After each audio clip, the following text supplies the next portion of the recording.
중급 문제 풀이입니다. 문제 1번. 민선이는 그림과 같은 직육면체 모양의 빵이랍니다. 빵을 잘라 정육면체 모양을 만들려고 합니다. 민선이가 만들 수 있는 가장 큰 정육면체 모양의 부피는 몇 세제곱 센티미터인지 구해보세요. 가장 큰 정육면체 모양을 만든다고 했습니다. 그러면 가장 작은 길이로 맞춰야겠죠. 30cm로 정육면체를 만들려면 빵보다 더 커버려야 되잖아요. 12도 마찬가지고. 그래서 세 변 중 가장 작은 걸로 잘라야 가장 큰 정육면체가 되겠죠.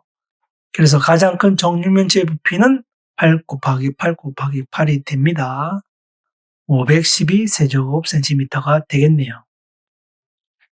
문제 2번. 그림과 같은 직육면체 모양의 두부를 만든답니다. 이게 두부래요. 가장 큰 정육면체 모양으로 잘라서 포장하였습니다. 포장하고 남은 두부의 부피는 몇 세제곱센티미터인가요?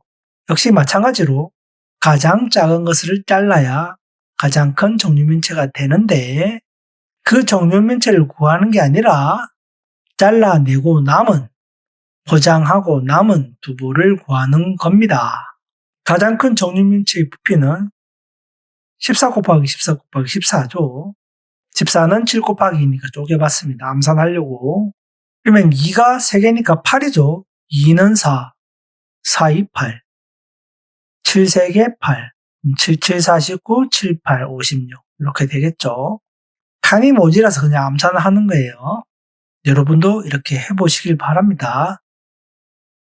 56을 둘로 쪼갭시다. 50 더하기 6이죠.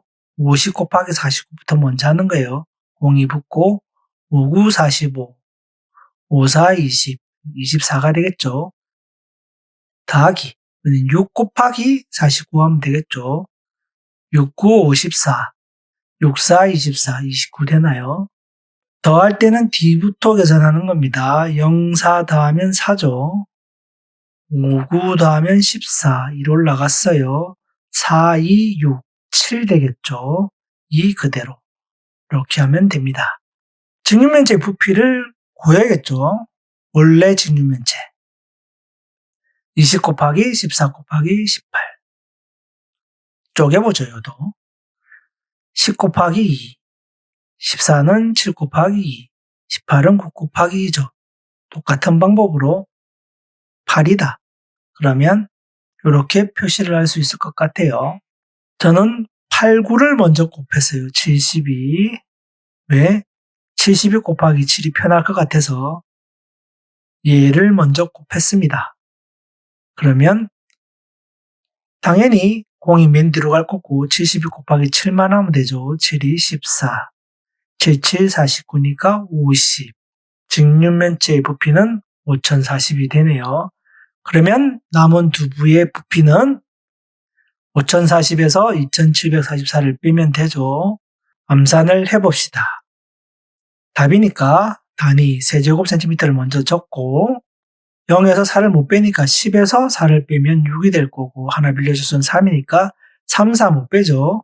10 빌려도 13에서 4 빼면 9. 1 빌려줬으니까 49죠. 9에서 7 빼면 2 되고 4에서 2 빼면 2 되고 그래서 포장하고 남은 두부는 2296 세제곱센티미터가 되겠네요. 문제 3번. 한 밑면의 넓이가 30제곱센티미터이고 높이가 8인 직육면체가 있습니다. 한 밑면의 둘레가 28cm일 때 직육면체의 겉넓이는 몇 제곱센치인지 구해보세요. 밑면의 넓이를 줬어요. 밑면의 둘레도 줬어요. 겉넓이를 구하래요. 뭐죠? 이 식을 물어보는 겁니다. 밑면의 넓이, 밑면의 둘레, 그리고 겉넓이를 구하라. 높이도 줬고 그대로 대입을 하면 됩니다.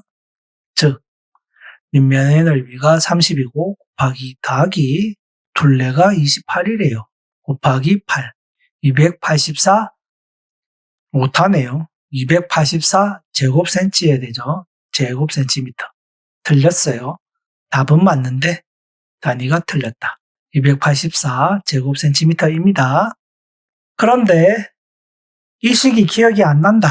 이 식이 기억이 안 났을 때 어떻게 풀 수 있을지 한번 생각을 더 해봅시다. 밑면의 넓이와 밑면의 둘레를 줬습니다. 밑면은 직사각형이죠. 직사각형의 넓이와 둘레는 가로와 세로, 연산으로 구할 수가 있다. 식이 두 개 나온다. 가로와 세로를 구할 수 있다는 겁니다. 높이는 주어졌고 가로, 세로 높이를 알게 되면 건널비를 구할 수가 있습니다. 이해가 되나요? 적어봅시다. 일단 밑면의 둘레부터. 밑면의 둘레는 가로 더하기 세로를 두 번 한 거죠. 가로, 세로, 가로, 세로. 그게 밑면의 둘레예요. 이게 얼마? 28이니까 가로 더하기 세로가 얼마다? 14여야만 됩니다. 그리고 밑면의 넓이는 가로 곱하기 세로죠. 가로 곱하기 세로가 얼마? 30. 그러면 30을 어떤 숫자로 곱할 수 있는지를 물어보는 것은 약수를 구하란 말이죠. 나눠 봅시다. 2하면 15고 3, 5가 되겠네요. 2, 3, 5가 약수가 되겠죠. 30에. 그러면 2 곱하기 15가 30이 되겠죠. 3 곱하기 10이 30이 될 거고 5 곱하기 6이 30. 세 가지 경우가 나옵니다. 그런데 이 가로 세로 더한 게 14여야 된다. 두 개 더하면 17, 두 개 더하면 13, 두 개 더하면 11, 14가 안 되네요. 네. 선생님이 문제를 검증을 하지 않으신 것 같아요. 이 문제를 낸 선생님이 문제를 잘못 냈습니다. 원래 14가 되는 뭔가가 있어야 되는데 그러지를 않네요. 그래서 이 문제가 잘못됐다는 것을 알 수가 있는 겁니다. 만약에 14가 되는 게 있었으면 가로와 세로를 구하고 높이를 알 수 있으니까 건널비도 구할 수 있었겠죠. 이런 식으로도 풀 수가 있는데 문제가 잘못되어 있는 바람에 풀 수가 없네요. 그렇게 이해해 주면 될 것 같습니다. 문제 4번. 한 밑면의 넓이가 42제곱cm이고 높이가 10인 직육면체가 있습니다. 이 직육면체의 건널비가 344제곱cm일 때 한 밑면의 둘레는 몇 cm인지 구해보세요. 넓이를 주고 둘레를 구하라. 똑같은 식이죠. 네, 그런데 방법이 없네요. 이거는 넓이만 줬기 때문에 넓이를 주고 둘레를 구하라고 했기 때문에 다른 식으로 풀 방법은 없다. 이 식을 알아야만 풀 수 있는 문제입니다. 대입을 해보면 42 곱하기 2가 둘레는 우리는 몰라요. 높이가 10, 이 값이 344다. 둘레 곱하기 10을 두고 84죠. 84는 등호를 넘어가면 빼기가 된다. 44 같으니까 날리고 0이 될 거고 34 빼기 8하면 26이죠. 그래서 260이 됩니다. 곱하기 10 넘어가면 나누기죠. 그냥 날립시다. 그래서 둘레는 26cm가 되겠네요. 몇 줄 더 내려가야 되는데 이런 식으로도 풀 수 있다. 쉽겠죠? 이렇게 풀면. 지금은 이게 잘 안 와닿을 수도 있고 왜 이래야 되지? 이렇게 이해할 수도 있지만 중고등학교 가면 문제 풀 시간이 모자랄 수가 있습니다. 문제가 어렵기 때문에 연산도 복잡하고 그러면 빨리빨리 계산하는 방법을 터득을 해야 돼요. 일부러 이렇게 표현을 해보는 겁니다. 시간을 줄일 수 있는 방법은 계속 찾아서 자기만의 노하우를 가질 수 있도록 연습을 많이 해 봅시다. 연산은 계속 하다 보면 늘어요. 문제 5번. 직육면체의 가로, 세로 높이를 각각 3배 늘린 직육면체의 부피는 처음 직육면체 부피에 몇 세제곱센티미터 더 늘어나는지 구해보세요. 직육면체 부피는 밑넓이 곱하기 높이고 처음 부피는 4 곱하기 7 곱하기 5 하면 되죠. 4, 5, 20, 7, 24, 140이고 느린 부피는 뭐죠? 3배씩 늘렸으니까 4 곱하기 3하고 7 곱하기 3하고 5 곱하기 3 하면 되죠. 4, 7, 5는 140이라고 했으니까 그대로 두고 남은 게 뭐죠? 남은 게 곱하기 3이 3개. 3, 3, 9, 3, 9, 27. 암산 연습을 해봅시다. 27을 20과 7로 쪼갭니다. 00이고 28 되겠죠? 더하기 7이죠, 이제. 70은 0이고 47, 28. 2 올라갔어요. 7일은 7, 9개 되겠죠? 그러면 뒷자리부터 계산하면 0080이니까 그냥 80 하면 되겠죠? 8 더하기 9는 17, 2니까 3780이 되겠네요. 그러면 늘어난 부피는 느린 부피에서 처음 부피를 빼면 되죠. 두 개를 빼면 된다. 80에서 40을 빼면 40이 될 거고 37에서 1을 빼면 36이 되겠죠. 3640 세제곱 센티미터가 되겠네요.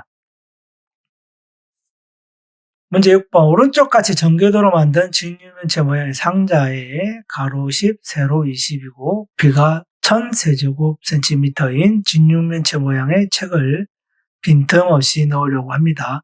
책을 몇 권까지 넣을 수 있는지 구해보세요. 뭐 이런 거는 일상생활에서도 써먹을 수 있겠죠. 그런데 얘 부피를 아예 줬습니다. 가로 알고 세로 하는데 높이를 모르지만 부피를 줬어요. 높이를 구할 필요도 없죠. 얘 부피를 알고 얘 부피를 알면 나누면 되겠죠. 그러나 단위가 다르다. 단위는 맞춰줘야 됩니다.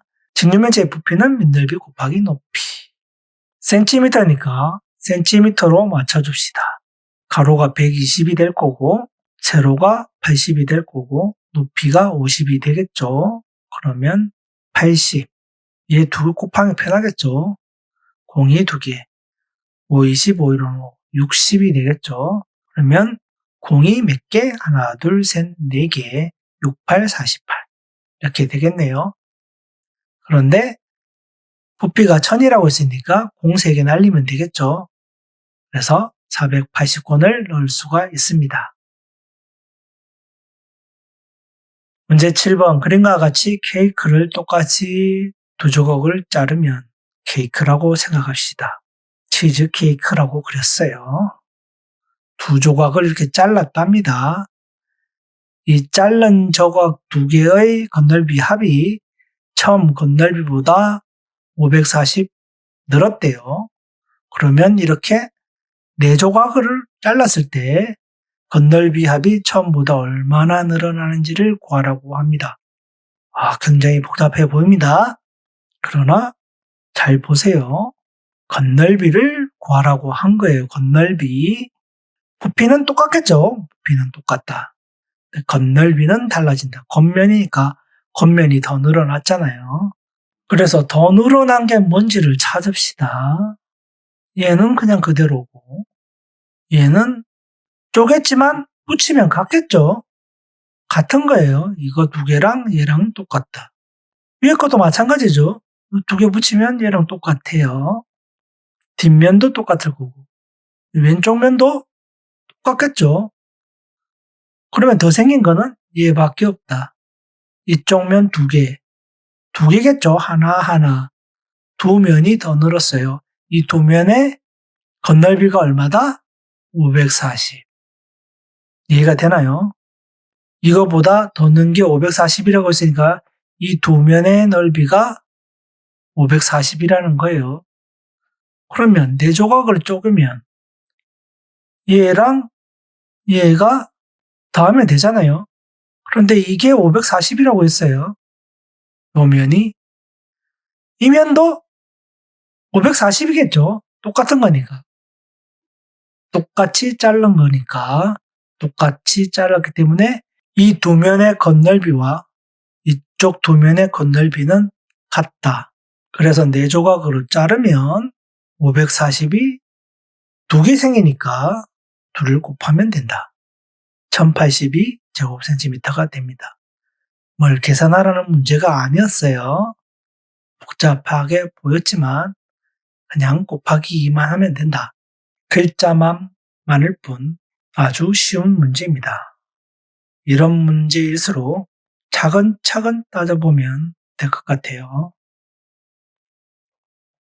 문제 8번. 물이 들어있는 진유면체 모양의 수조에 똑같은 쇠구슬 6개를 완전히 잠기게 넣었더니 물의 높이가 6cm 높아졌답니다. 쇠구슬 한 개의 부피는 몇 세제곱센티미터인지 구해보세요.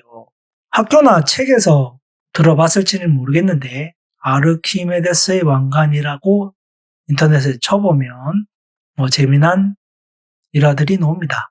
그걸 문제화한 거고, 아르키메데스는 그리스의 수학자입니다. 2000년 전, 2024년인데 2024년보다 훨씬 전에 태어난 그리스의 수학자가 만든 부력이라고 나중에 과학, 물리 시간에 아마 배우게 될 거예요. 그걸 이론을 정립한 분이십니다.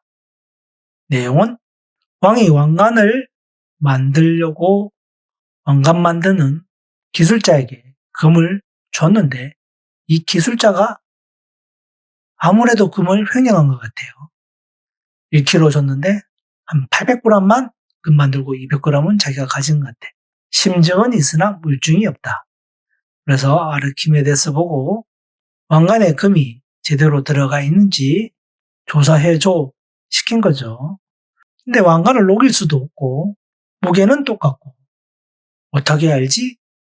하다가 목욕탕에 갔는데 목욕탕에 들어가는 순간 물이 넘치는 걸 보고 이거다! 빨가벗고 밖에 나와서 외쳤다. 유레카. 그런 일화가 있는 그런 내용입니다. 원래 물이 있었고 쇠구슬을 넣었더니 원래보다 6cm가 높아졌다는 거죠. 그러면 늘어난 부피는 25 곱하기 16 곱하기 6이고 쇠구슬 한 개 부피는 이 부피에 나누기 6 하면 되죠. 그래서 66은 날아갈 거고 25 곱하기 16이죠. 얼마죠? 10하고 16으로 나눕시다. 250이고 6, 5, 30, 6, 22, 150이고 400 세제곱센티미터가 되겠네요. 한 개 부피는 400 세제곱센티미터. 부력의 원리를 수학 문제로 응용한 것으로 보입니다. 문제 9번. 정육면체 가의 건널비는 직육면체 나의 건널비보다 50 제곱센티미터 더 넓습니다. 정육면체 가의 한 모서리의 길이는 몇 센치인지 구해보세요. 모든 면이 정사각형인 게 정육면체입니다. 그러면 한 면의 넓이는 가로 곱하기 세로인데 정육면체니까 가로와 세로가 똑같죠. 그래서 모서리라고 표현합시다. 모서리 곱하기 모서리가 6개. 그러면 정육면체의 건널비인데 정육면체의 건널비는 뭐죠? 밑넓이 곱하기 2 더하기 밑면의 둘레 곱하기 높이다. 계산하면 7호 35 곱하기 2에다가 둘레 12에 2니까 24죠. 높이가 4. 계산하면 70 더하기 96. 166입니다. 그러면 정육면체의 건널비가 직육면체보다 50이 많다고 했으니까 이렇게 표현할 수가 있겠죠. 이게 모서리 곱하기 모서리 곱하기 6이다. 그러면 216이고 6 나눠지겠죠. 6이 넘어가면 나누기니까 바로 나눕시다. 36이 된다. 똑같은 숫자 2개 곱해서 36이 되는 거는 6밖에 없죠. 66, 36. 그래서 모서리는 6cm가 되겠네요. 문제 10번. 직육면체를 잘라 만든 입체 도형의 부피를 구해보세요. 비읍자 만들려다가 만 건지 뭘 파먹었는지 이렇게 쭉 잘라내버렸습니다. 이거를 구하려면 원래 있던 거에서 잘라낸 부분만 빼주면 되겠죠. 그래서 전체 부피는 밑면의 넓이가 13이죠. 10 곱하기 3 곱하기 높이 8. 240이 될 거고, 그러면 파인 부분을 구하려면 요 길이를 알아야겠죠. 10인데 3, 5니까 2가 되겠죠. 이래야 10되니까. 세로도 얘랑 똑같잖아요. 그러니까 3 다 압니다. 그래서 2 곱하기 3 곱하기 5 얼마죠? 10, 30. 그래서 도형의 부피는 240 빼기 30 하면 210 세제곱 센티미터가 됩니다. 조금 어려웠던 문제가 있을 수도 있을 것 같아요. 5학년 때도 도형이 있었지만 도형은 어렵게 내려면 굉장히 어렵게 낼 수도 있고 쉽게 내려면 아주 쉽게도 낼 수가 있습니다.